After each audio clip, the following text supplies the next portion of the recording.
Mijo, ¿y por qué tú no haces la prueba? Dice. Le dice, profe, no sé leer. Sexto grado. ¿Cómo llegó hasta allí? ¿Cómo llegó ahí? Cuando una escuela se para, eso tiene un impacto social extraordinario. ¿Quién se está afectando? ¿Los hijos tuyos, los hijos míos, los nietos? No, se está afectando los hijos de las familias más pobres. La cantidad de estudiantes sobrepasa la disponibilidad de infraestructura. Es que el país se olvidó de la educación.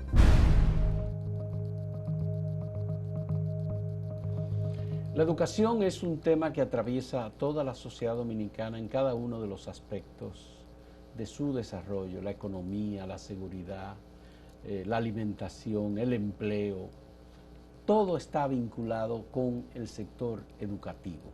Por tanto, la labor del Ministerio de Educación, la labor del gobierno, la inversión del 4% para la educación es un punto importante en el que debemos buscar los mecanismos y las metodologías para que el resultado de esa inversión sea un producto verdaderamente importante, que ayude, que la calidad de los jóvenes que salen de la educación tenga suficiente aval para que los profesionales de República Dominicana se distingan en cualquier lugar en el que participen. Hemos invitado a Óscar Amargós Pérez, que es viceministro de Supervisión, Evaluación y Control de la Calidad Educativa en el Ministerio de Educación, pero Óscar Amargós es además dirigente del Partido Revolucionario Moderno y fue quien presentó la propuesta educativa del PRM en el encuentro patrocinado por Radamés Mejía en la Pontificia Universidad Católica Madre y Maestra el pasado día 7 de mayo. Ese debate, esa discusión en el que participaron los representantes de los principales partidos, entendemos que es un punto relevante en el debate electoral que debió tener incluso mayor presencia en los medios de comunicación. Agradecemos a Óscar que haya aceptado venir a conversar con nosotros sobre ese tema. ¿Cómo podemos, Óscar, resumir, digamos, la propuesta de gobierno del Partido Revolucionario Moderno para el 2024-2028, profundizar el cambio en la educación? Ese es el objetivo.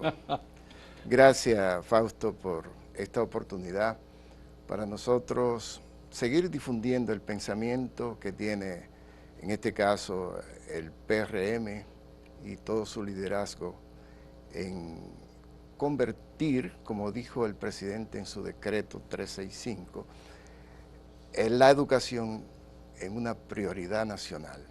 Y a eso, profundizar el cambio significa lograr que los niños, niñas, adolescentes y los jóvenes logren más y mejores aprendizajes. Esa es, digamos, la obsesión, debería ser la obsesión nacional. Los retos que tenemos es que cuando termine el próximo periodo de gobierno, nosotros pudiéramos o deseamos mostrar que hemos alcanzado estadios superiores en términos del desempeño de nuestros estudiantes. En esencia, la visión que tenemos es que al 2028 todos los indicadores relacionados con el aprendizaje de los estudiantes hayan mejorado considerablemente. Esa es la obsesión del próximo periodo y de todas las personas que estamos en este proceso. Bien, la investigación que se ha hecho en materia de educación y calidad de la educación ha determinado, en primer lugar, que es fundamental la educación inicial, que sin una educación inicial bien concebida y trabajada con especialistas y especializados maestros con vocación y con vocación también de servicio, en esa educación inicial, lo que se aprende en ella es fundamental para lo que va a continuar después. Educación media, educación superior.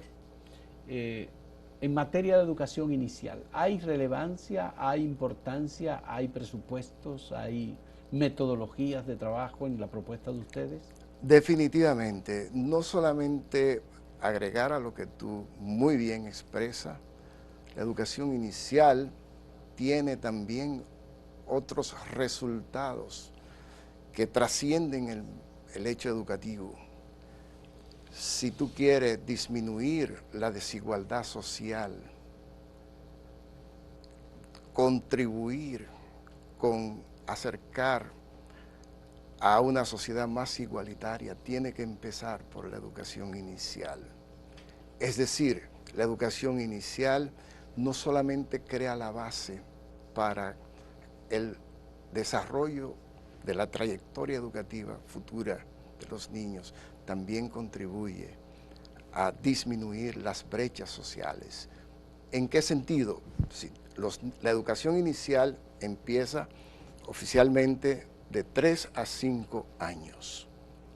Si la meta fundamental que está planteada en nuestro programa de gobierno es precisamente tener, en vez de 198,000 niños, que es la población actual, terminar por lo menos con 300,000 niños en el periodo 24-28. Esto significa que ya justamente por eso hablábamos de profundizar el cambio, Sí. Estábamos ya agregando más de 3,000 aulas para atender esa población que se había olvidado y que básicamente estaba siendo atendida. Pero yo entendía que la educación inicial tenía la debilidad por un tema de la cultura. La gente no está acostumbrada a llevar sus hijos a la escuela en el momento en el que comienzan a caminar y hablar, ¿verdad? Sí. Entonces, sí, sí. ese es un periodo muy importante, por ejemplo, para el aprendizaje de idiomas, para la socialización, para abrir hacia el conocimiento y a un mundo coparticipativo. Entonces, yo pensaba que era un tema de la cultura, es decir, la familia no está obligada, aparentemente siente que no es necesario, que hasta que los hijos no estén corriendo en la calle y estén hablando y discutiendo, no vayan a la escuela. Bueno, los estudios indican que las conexiones neuronales que van a provocar el desarrollo cognitivo, perdonen la terminología, se produce precisamente en la primera etapa de la niñez. Es decir, y es ahí cuando los niños en ese periodo reciben todos los estímulos. No es que van a aprender a leer, a escribir en ese nivel, sino a crear las bases para que cuando ingresen a la educación primaria, entonces puedan desarrollar. ¿El Ministerio de Educación tiene las condiciones, la infraestructura, el personal y los recursos didácticos para la educación inicial? Recursos didácticos tenemos. La infraestructura que se requiere es que se está creando ahora por una disposición del presidente de la República. Por eso te decía que el presidente de la República tiene una claridad meridiana en relación de las cosas que hay que hacer. Y el ministro que tenemos ahora, que es un educador, nadie sabe, de un educador convencido de que sabemos lo que hay que hacer para transformar nuestra educación. Entonces, hay que crear la infraestructura. ¿Por qué? Porque la mayoría de los centros educativos que se construyeron en los últimos años no preveían tener las aulas adecuadas. ¿Y qué hemos hecho? En aquellos centros, aún sean nuevos y tienen espacio, tierra, digamos, solar, ahí se están construyendo las aulas. Para la educación inicial. Para la educación inicial. ¿Y son distintas de la educación básica? Son totalmente distintas. Es un diseño donde los niños básicamente lo que van es a jugar, pero un juego dirigido para desarrollar sus la capacidades. Socialización, por ejemplo, necesaria. Tienen que tener, por ejemplo, para que la población sepa, hasta pequeñas alfombras especiales para cuando tienen que dormir la siesta. En fin, es un diseño totalmente diferente. Higiene, alimentación. Todo. Sí, qué bien. La educación básica, ¿ustedes qué propuesta tienen para mejorar la educación básica. La educación básica, la primaria, como se denomina ahora, Sí. Cubre, la oferta actual cubre la demanda. La propuesta fundamental para este nivel es mejorar lo cualitativo de esa educación. ¿Qué significa esto? Significa que la responsable de que efectivamente los niños, cuando lleguen a su edad de terminación de la educación secundaria, hayan creado las bases para poder ser exitosos en el siguiente nivel. Por ejemplo, la educación primaria está dividida en 2 ciclos. El primer ciclo que va de primero a tercer grado y el segundo ciclo de cuarto a sexto grado. En el primer ciclo, tú tienes que garantizar, oye Fausto, tienes que garantizar que los niños aprendan a leer y escribir. Jacqueline Malagón decía ayer en la entrevista que le hicimos que el 64% de los niños hasta el sexto grado no sabe leer. Bueno. ¿Cómo afrontamos esta realidad, resultado de un proceso histórico de la baja calidad de la educación? Mira, en adición a eso que decía la maestra Jacqueline Malagón, a quien admiro, recientemente la dirección de evaluación que está bajo mi viceministerio, estábamos haciendo la prueba diagnóstica de sexto grado. Uno de los supervisores se me acercó y me dice, viceministro, me he encontrado con esta situación. Observo que los niños, 2 niños, no pueden hacer la prueba. Y le pregunto a los niños, sexto grado. Sexto grado, sí. Y mijo, ¿y por qué tú no haces la prueba? Le dice, profe, no sé leer. Sexto grado. ¿Cómo llegó hasta allí? ¿Cómo llegó ahí? Esa es la pregunta. Por eso es la obsesión del Ministerio de Educación en este momento. No podemos permitir que eso siga sucediendo. Ahora, normalmente la población dice, bueno, los responsables son el ministro, los viceministros. No, nosotros entendemos que somos todos responsables. Todos los actores somos responsables. Empezando, y es una de las propuestas que está en nuestro programa de gobierno, en hacer que el centro educativo sea el lugar que lo es, donde se materializan las políticas educativas. Entonces, nosotros vemos el funcionamiento del sistema educativo dominicano preuniversitario a partir de lo que sucede en el centro. Y más adelante podemos hablar un poco de lo que estamos haciendo respecto a la gestión del centro. Uno de los déficits importantes que tenemos, pese a que ya han pasado 13 años de la designación del 4% del Producto Interno Bruto para la educación, ha ido aumentando de manera permanente el monto de recursos para el Ministerio de Educación, es que no hay incidencia, hasta ahora no es notable la incidencia de la designación de recursos suficientes en la calidad educativa. Y como estamos participando como país en las pruebas PISA, los avances que se tienen en las pruebas PISA que se hacen, incluyendo los estudiantes del sexto grado, sí, lamentablemente son muy precarios. Estamos en el último lugar, junto con Paraguay, creo. Estamos en los últimos lugares, aunque avanzamos. Aunque avanzamos algo muy... Y hay que decir, y yo lo digo cuando tengo oportunidad, de que tenemos que superar el pesimismo pedagógico a nivel de toda la sociedad. ¿Para qué? Para aumentar el compromiso de que tenemos que avanzar en ese sentido. ¿Por qué decimos esto?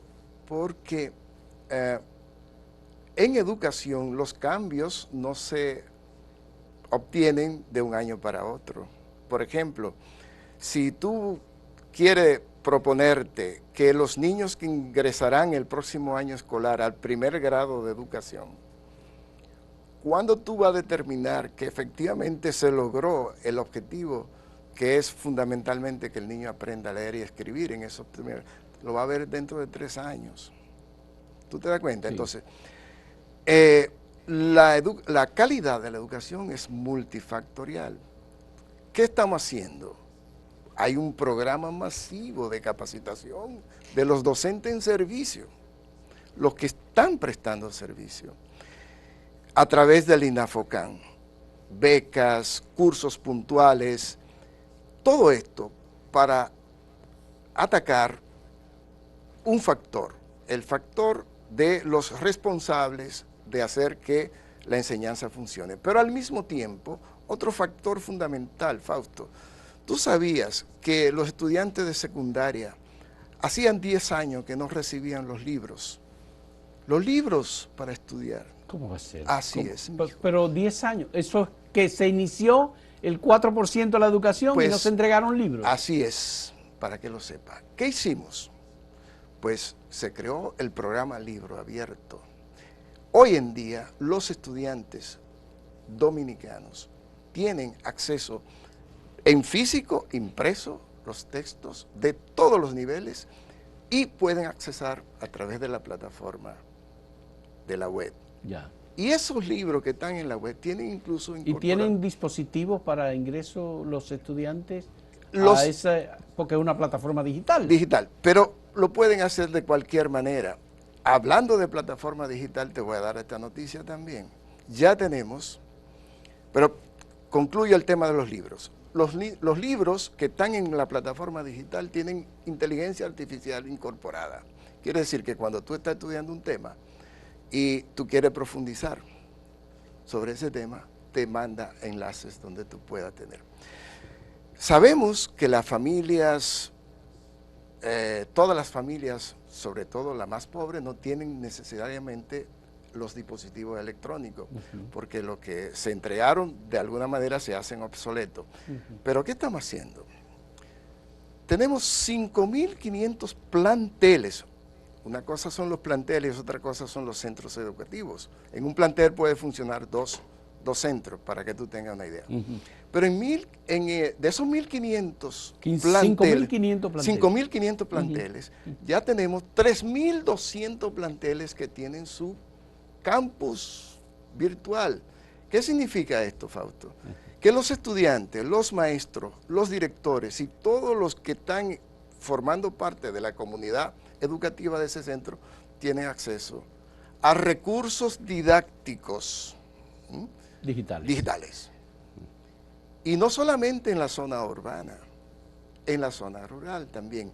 De esos que yo te estoy mencionando, hay más de 1.500 centros. Y tú me dirás, bueno, ¿y cómo resuelven el tema de la energía eléctrica? Pues hay un programa también para dotar de energías renovables a esos centros, para que tengan ese servicio. ¿Y hay maestros capacitados para trabajar con toda esa información digital con los alumnos? Simultáneamente hay un programa diseñado para hacer que los maestros definitivamente se conviertan en usuarios de esa tecnología.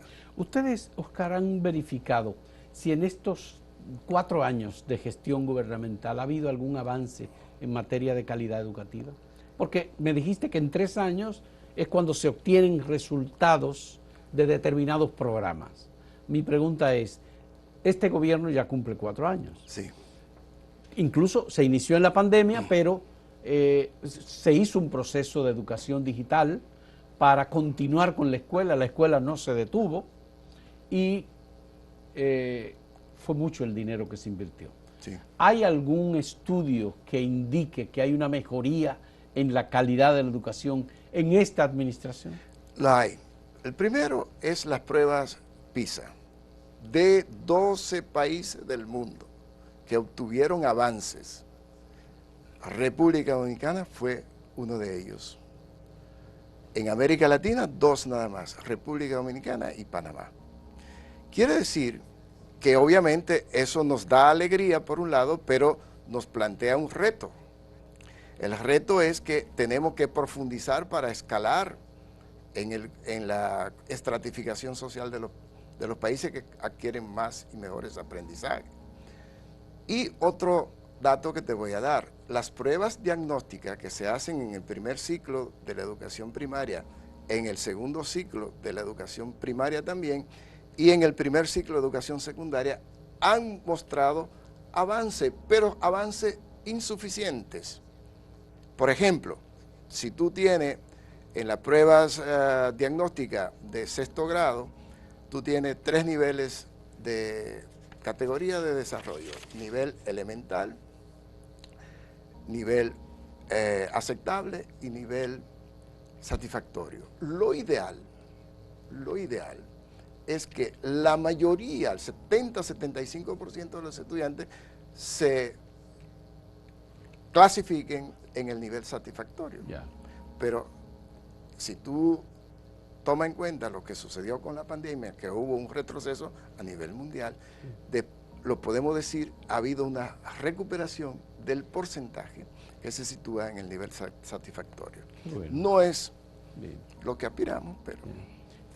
Vamos a hacer una primera pausa, Oscar Amargós, pero queremos saber en qué consiste la propuesta de continuación de la mejoría de la calidad educativa para una próxima administración encabezada por el PRM. Volvemos en un momento en este diálogo sobre el programa educativo del Partido Revolucionario Moderno.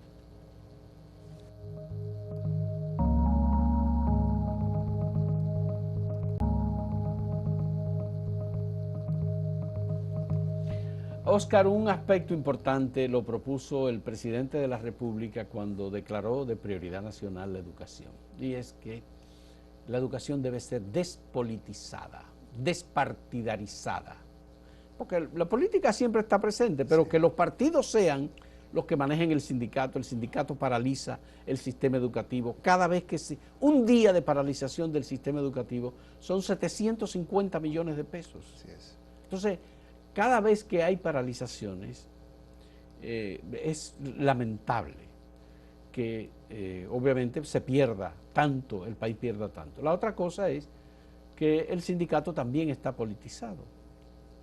La comisión ejecutiva de la ADP está eximida de dar clases, y esa comisión ejecutiva administra y recibe 67 millones de pesos mensuales de la cuota que pagan los maestros y que el Ministerio de Educación transfiere al sindicato. Uno dice, bueno, ¿en qué se invierte ese dinero? ¿Hay algún aporte de la ADP a la mejoría de la calidad de los maestros? Entonces, yo quiero saber, en materia de despolitización, ¿qué plantea el PRM? Mira, es un problema que nosotros lo hemos examinado a profundidad, y efectivamente la sociedad reclama que se despolitice la educación en términos partidarios.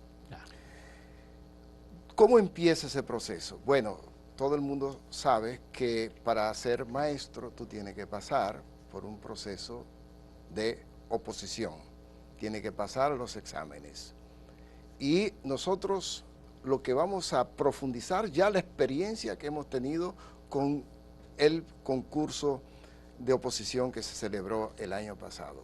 De 70,000 aspirantes pasaron solamente 13,500. Eso implica que hay que hacer más riguroso el proceso de selección de los docentes, primer principio. Segundo principio, efectivamente, cuando uno habla con los directores de centros educativos y tú le preguntas, bueno, usted fue maestro, pero ahora usted es gestor. En su gran mayoría todavía se cree como maestro, no como gestor. ¿Por qué? Porque en su momento, aunque tienen que ya que participar en concursos para ocupar esa posición, y se está haciendo, nosotros no nos ha tocado organizar el primer concurso para directores de centro, y lo vamos a organizar conforme los criterios científicos para garantizar la idoneidad de los gestores que se van a seleccionar. Lo mismo que los técnicos que participan en el proceso de asesoría y de supervisión.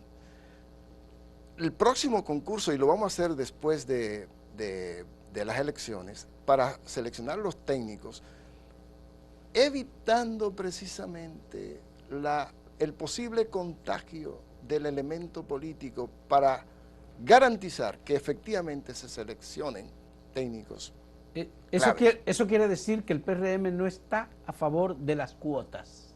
Definitivamente, definitivamente. Nosotros aspiramos a que, bueno, lo que coinciden con nuestra postura política estén presentes, pero lo prioritario debe ser, y lo digo con mucho énfasis, es las competencias que tú necesitas para ocupar un puesto en el ámbito educativo. El ministro mismo ha dicho, si usted tiene un excelente desempeño, no me importa ¿De qué partido? de qué partido sea usted. Lo que usted tiene que demostrar es que está haciendo el trabajo que se requiere. Y eso es lo fundamental. Y yo creo que si eso llega al mundo del sindicato, sería fantástico.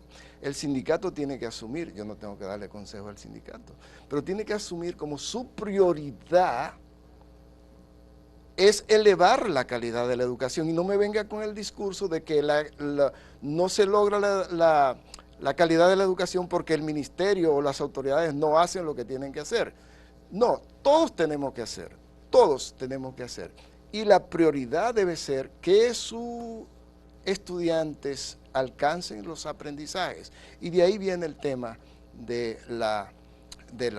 tema salarial. Tú lo mencionabas en nuestra conversación fuera de cámara.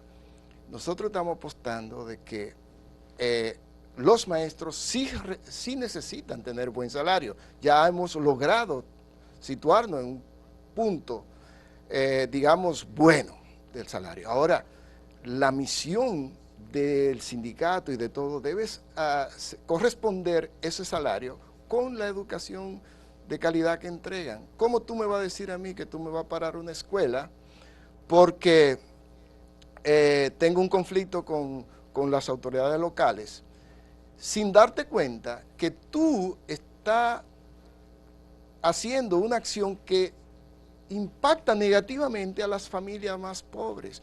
Cuando una escuela se para, eso tiene un impacto social extraordinario.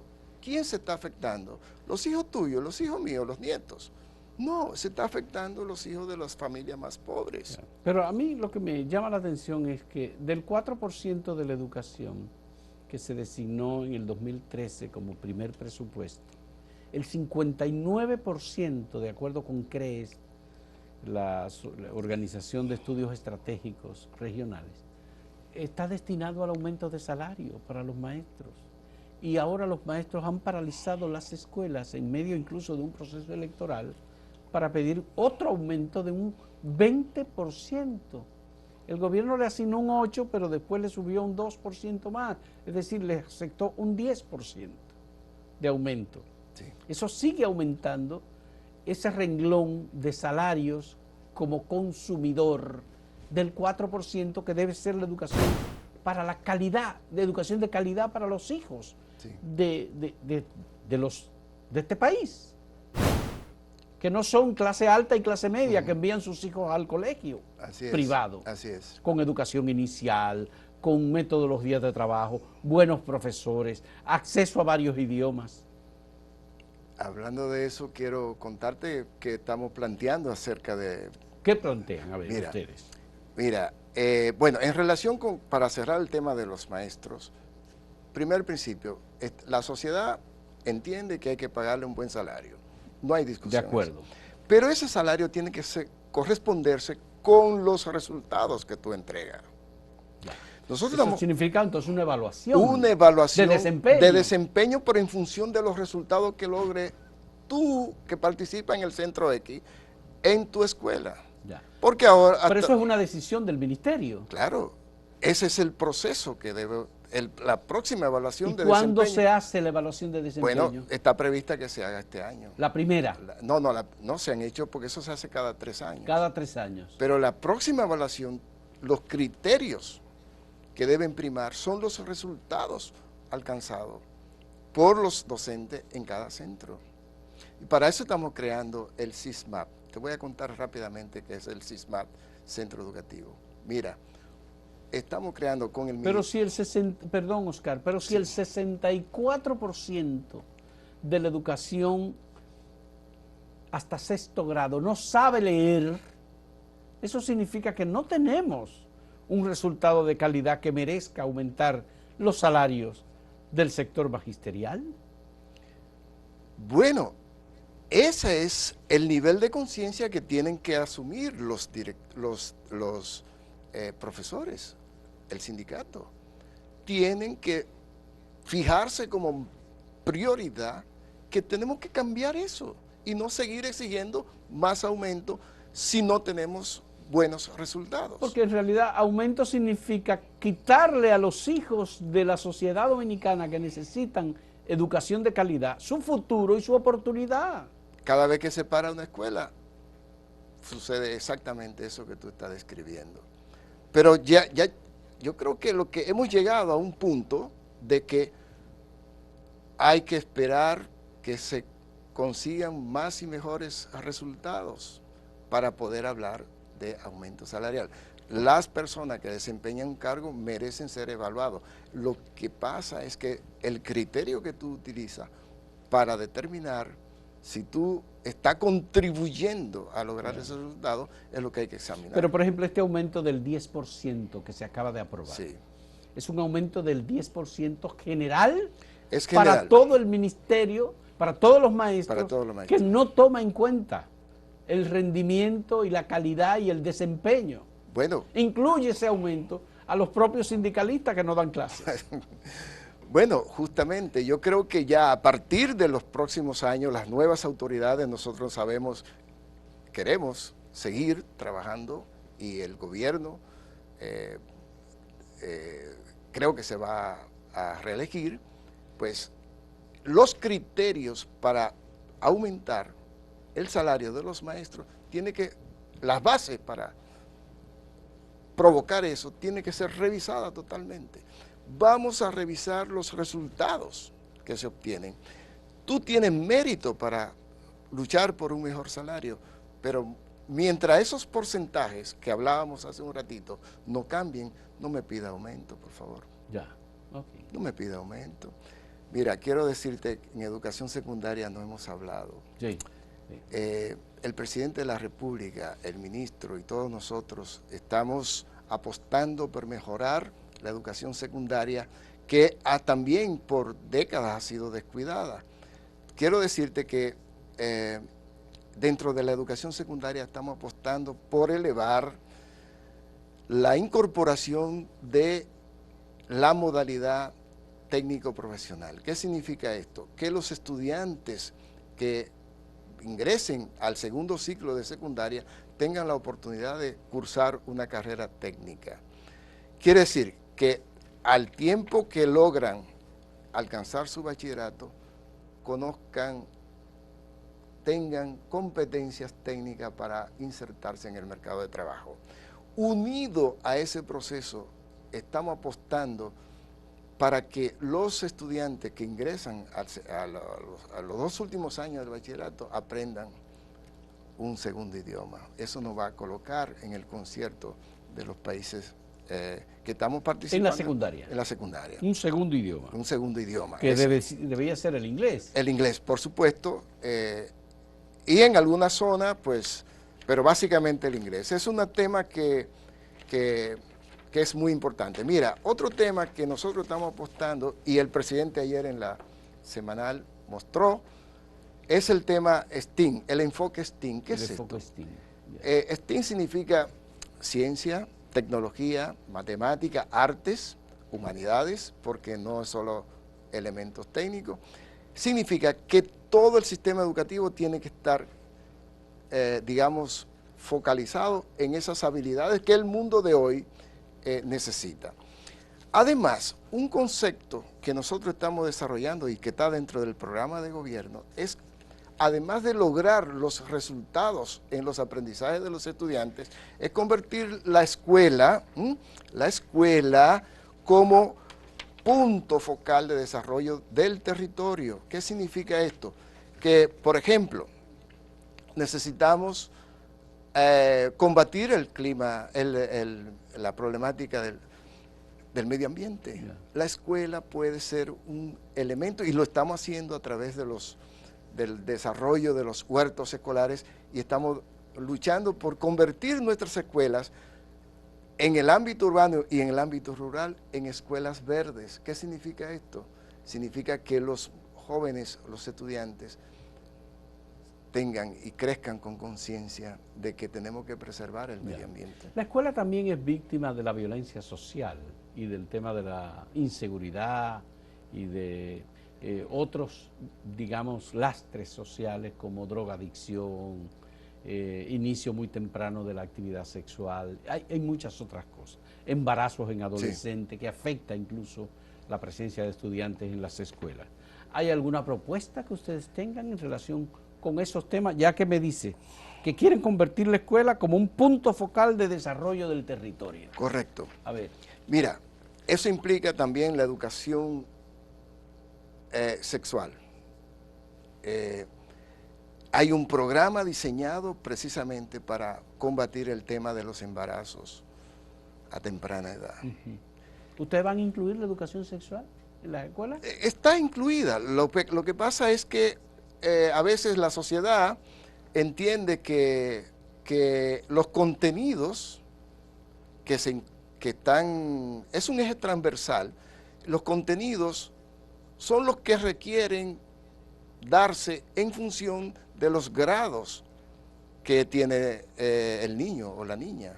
Es decir, tú no puedes hacer una educación sexual descontextualizada del nivel de desarrollo de la edad de la persona. Y eso se está haciendo. El tema de la salud escolar, tenemos un acuerdo y se va a profundizar con el Ministerio de Salud para que los sistemas de vacunación, todo la participación de las escuelas, por ejemplo, en el combate de las enfermedades endémicas, el dengue, etcétera. Importante, Oscar, ¿hay algún contenido que ustedes tengan disponible? Un manual. En materia de, por ejemplo, de educación sexual, porque hay el tema de las iglesias que inciden, algunos grupos que presionan al gobierno, las iglesias en general, y los grupos de derecha que igualmente andan presionando, tratando de controlar el contenido de la educación. Bueno. Entonces, si tú no haces eso, tú no vas a reducir los embarazos en adolescentes y la deserción escolar por consecuencias. Claro. Exactamente. Mira, y esa es una realidad que está ahí. Nosotros hemos preparado lo que se llaman los fascículos de los ejes transversales, educación ambiental, por grado. Tú lo puedes descargar, te voy a mandar los enlaces para que lo descargues. Educación sexual, educación para la paz, por el tema de la violencia. Educación ambiental, te dije. Sí. Es decir, la escuela abierta a la comunidad. ¿Qué significa la escuela abierta a la comunidad? Significa que los centros educativos tienen que formar parte de la vida social del territorio. Y eso implica que en comunidades pequeñas hasta se use la escuela para celebrar una boda, por ejemplo, para las reuniones de la junta de vecinos, para que los niños o los jóvenes hagan deporte si tienen las instalaciones deportivas. ¿Hay esa disposición? Se llama escuela abierta. Normalmente cuando la escuela se cierra y ya no se permite la entrada de... El programa se llama Escuela Abiertas y Aliada al Desarrollo de la Comunidad. Y eso está funcionando. Es un programa. Es un programa. Escuela abierta. Abiertas y aliada al desarrollo de la comunidad. Así se llama el programa. Porque por eso tiene que ver con la escuela como el centro de desarrollo y de las políticas públicas. Es decir, la visión de la escuela como un centro de política pública coloca a la educación en el centro del desarrollo nacional. Pero eso es un programa nuevo de esta administración. De esta administración que lo vamos a profundizar si la voluntad... A partir del 2024-2028. Así es. Bien. Y mira, otro elemento. Yo quería preguntarte además, porque ya en el pasado hubo programas de alfabetización que funcionaron y que se aplicaron y que tuvieron una vinculación con el empleo, por ejemplo, y la incursión o la inserción de los alfabetizados en procesos, digamos, productivos, cómo aprovechar todo eso. me gustaría saber, ¿qué planes tienen ustedes en relación con la alfabetización y la posible eliminación del analfabetismo en el país? Todos los textos que se usan para la educación de jóvenes y adultos, Sí.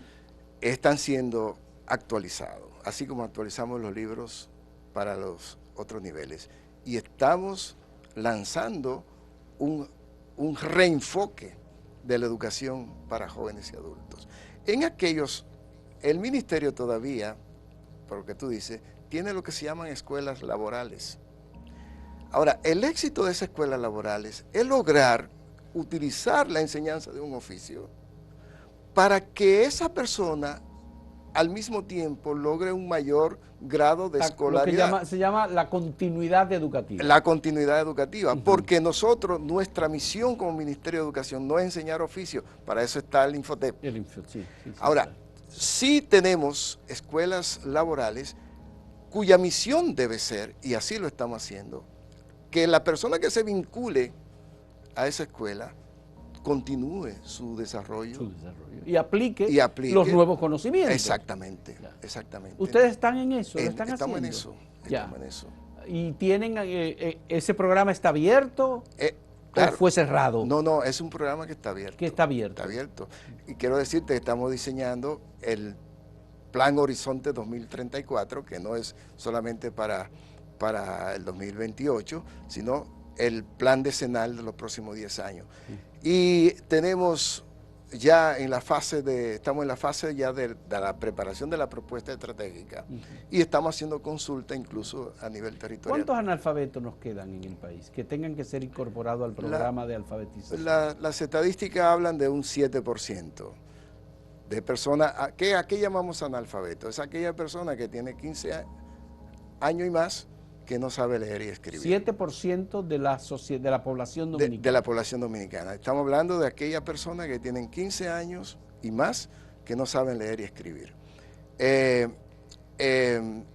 Y ese es un tema que debería ir reduciendo. ¿Y cómo se combate el analfabetismo? Mejorando la educación general. Porque en la medida en que tú mejoras la educación, la oferta, la cobertura de la educación inicial, eso a largo plazo. Pero lo que tengo entendido es que si se logra bajar del 7 al 5%, ya el país se declara libre de analfabetismo. Ese es el criterio básico que usa la UNESCO para determinar cuándo. ¿Ustedes tienen una meta en relación con esa reducción, digamos, de ese porcentaje para declarar libre de analfabetismo en el 2024-2028 a República Dominicana? Yo apuesto a que lo vamos a lograr. Apuesto que lo vamos a lograr. En los próximos 4 años, ojalá podamos encontrarnos y revisar esa estadística. Muy bien. Vamos a hacer una última pausa en este diálogo con Óscar Amargós, que es viceministro de Supervisión y Calidad Educativa del Ministerio de Educación de República Dominicana. La posición es supervisión, evaluación y control de la calidad educativa. Volvemos en un momento.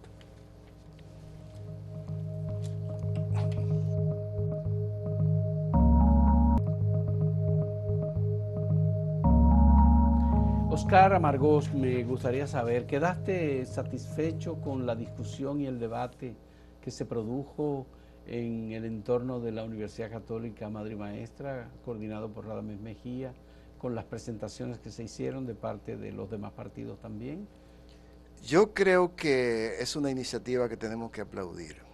Los partidos políticos tienen que presentar a la sociedad dominicana lo que piensan hacer.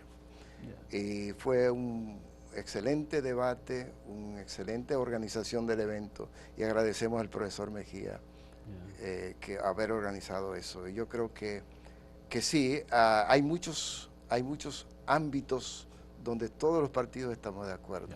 Hay un aspecto que a mí me parece muy delicado, que tiene que ver con el derecho a la sindicalización, el derecho al ejercicio del trabajo obrero y sindical, sí, pero que en este caso tiene que ver con la relación del gobierno con la ADP. ¿Cómo será en los próximos 4 años la política del Ministerio de Educación de un gobierno del PRM con la Asociación Dominicana de Profesores, estando el sindicato en manos de la oposición. Sí.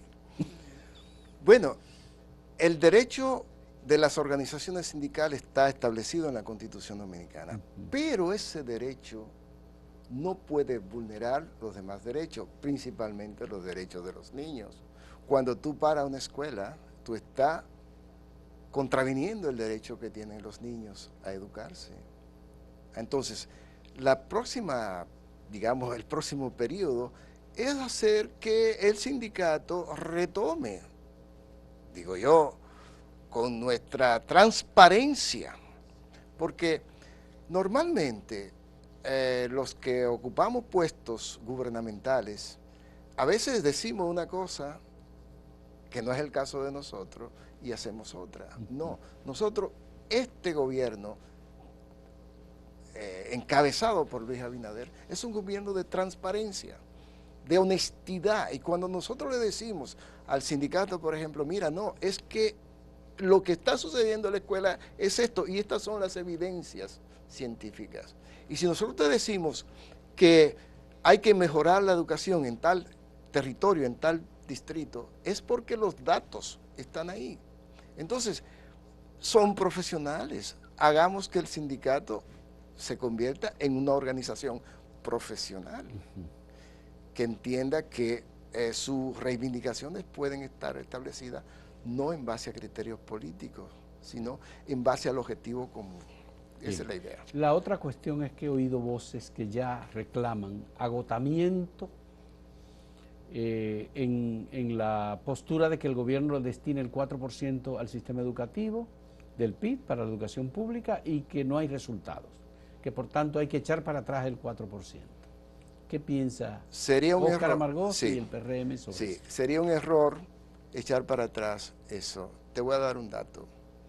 Mira, nosotros dijimos hace un rato en nuestra conversación que la educación primaria, la oferta, la cobertura, cubre la demanda, pero en educación inicial y educación secundaria no. En educación secundaria hay un gravísimo problema de construcción de infraestructura, lo mismo que en educación inicial.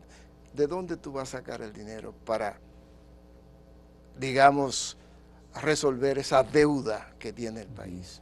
Pero es que la infraestructura es un punto en el que las pasadas administraciones, desde el 2013 hasta el 2020, estuvieron destinando gran parte del dinero del 4% para infraestructura. ¿Tú crees que pero el déficit, es correcto que se siga en eso? Claro que sí. El déficit era tan grande que hoy tenemos en algunas zonas del país centros, por ejemplo en la zona de Higüey, donde la cantidad de estudiantes sobrepasa la disponibilidad de infraestructura.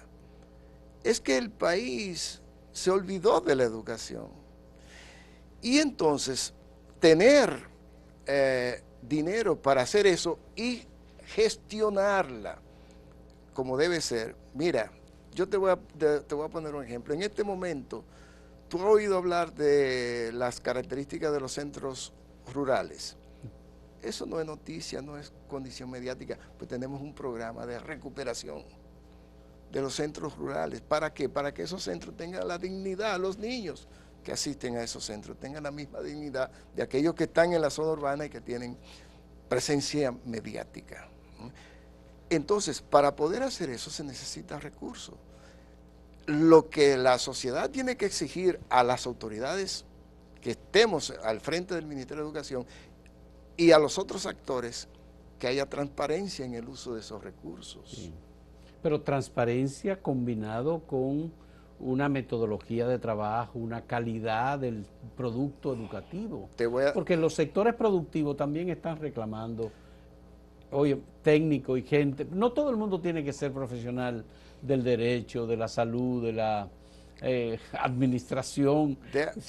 La educación técnica es una vocación importante. Definitivamente, mira. Y es necesaria. Aquí hay una crisis de servicios. Nosotros acabamos de terminar unos seminarios con los directores de centros de todo el país, de las 18 regionales.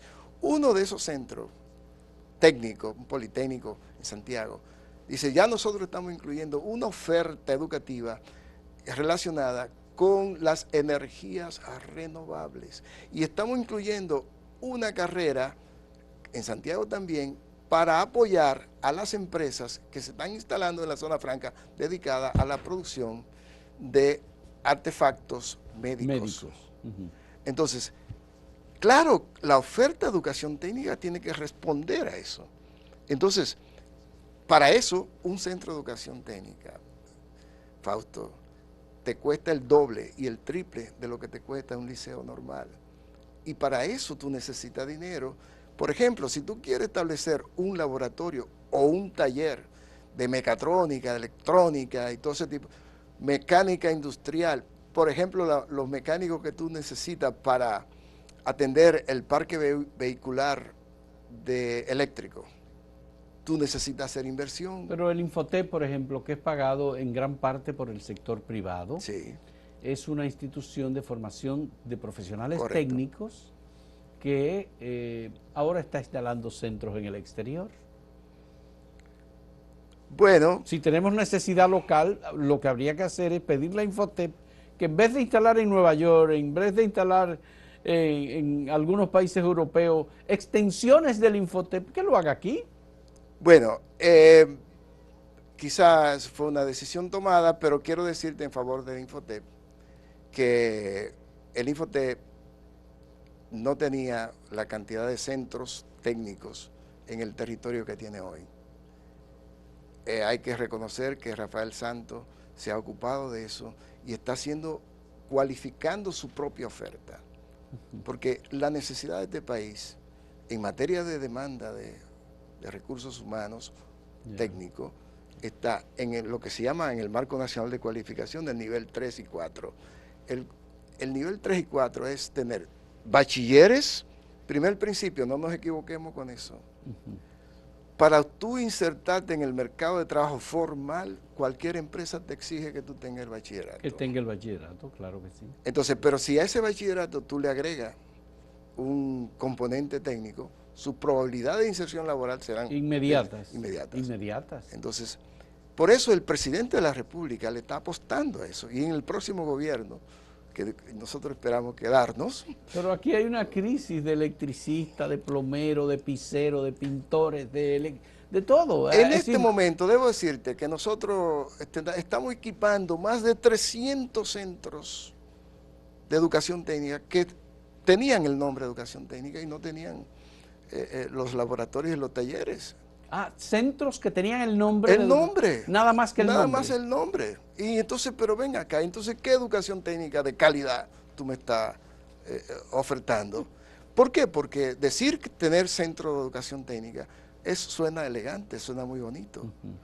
Pero tener centros verdaderamente equipados, como se requiere, tú necesitas hacer inversión y por eso necesitamos mantener. Entonces, la propuesta del Partido Revolucionario Moderno, digamos que es una profundización del proceso de transformación de la educación dominicana. Que está sucediendo ya. Está sucediendo. Está sucediendo ya.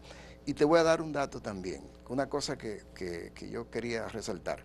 Nosotros consideramos a la escuela como el centro, te dije, de materialización de la misión del Ministerio de Educación. Y eso implica un proceso de capacitación a los gestores de la escuela para convertir esa escuela en una verdadera organización cuya obsesión sea el aprendizaje de los estudiantes. Tú le preguntas a un director de un centro educativo, no todos ya gracias a Dios, ¿cuál es su principal problema? Y te dice, bueno, mira, necesito que me arregle el techo, etcétera. Pero no te responde que el principal problema que él tiene es que sus estudiantes no están aprendiendo lo suficiente. Entonces, cambiar ese enfoque, esa idea de que tu principal problema es lograr que tus estudiantes aprendan. Un tema del que no hemos hablado y está vinculado con tu viceministerio es el tema de los contenidos y la impresión de libros de textos que antes estaba en manos del sector privado, especialmente de los negocios impresoras, y que ahora pasaron solo al Ministerio de Educación. Ese proceso no le quita concentración al Ministerio de Educación. Bueno, no pertenece a mi viceministerio, pertenece al viceministerio de Asuntos Técnicos Pedagógicos. Sí. Pero yo te voy a decir una cosa. Ese programa absolutamente no le quita. ¿Por qué? Porque tú tienes un equipo. ¿Quiénes fueron los que hicieron los libros? ¿Fueron los técnicos del Ministerio de Educación? No, lo hizo el pensamiento, anclado en las universidades y en las academias de ciencia. Y tú lo que hiciste es gestionar ese proceso. Y en la República Dominicana tendrá libros actualizados permanentemente, y lo importante es que los jóvenes tengan. Y eso significó grandes ahorros. Ya. ¿Se corrigieron los errores? Claro que sí, porque eran 2 libros que tenían errores. 2 libros. 2 libros. Y hizo el manejo político, se magnificaron esas cosas. Y los libros están ahí, están corregidos, y va a haber una nueva versión ya incorporando nuevas cosas. Qué bien. Sí, sí. Óscar, muchas gracias, te agradezco, Óscar Amargós, viceministro de Educación, por esta presencia tuya aquí y por aportarnos estos datos. Viceministro de Supervisión, Evaluación y Control de la Calidad Educativa, dirigente del Partido Revolucionario Moderno, fue quien representó al PRM en la reunión organizada por Radamés Mejía en la Universidad Católica Madre y Maestra. Muchas gracias por tu participación y esperamos mañana a la doctora experta en educación también, Dinora García, que es una rectora de un instituto de formación. Ella es religiosa, de una de las congregaciones religiosas, pero una doctora en educación.